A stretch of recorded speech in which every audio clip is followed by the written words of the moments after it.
端午節自古有驅邪辟煞、祈福納祥的民俗意涵。大台南凌霄堡電不能宮今年的法會特別舉辦端午天書驅惡道大法會，規劃初五是水，日兩全體大團拜，過七彩平安橋等儀式，為聖眾祈福保平安。今年丙午年的端午節啊，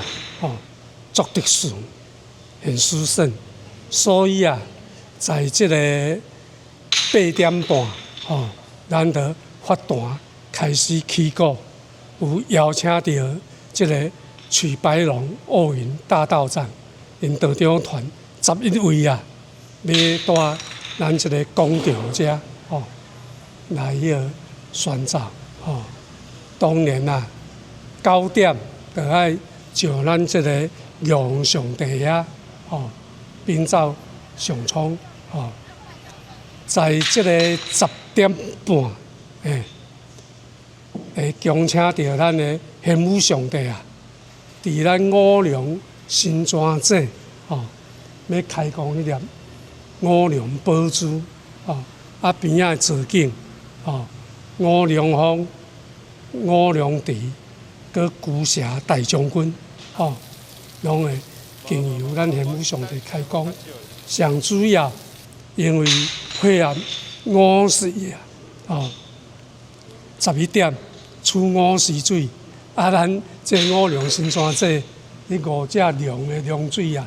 走出來的流量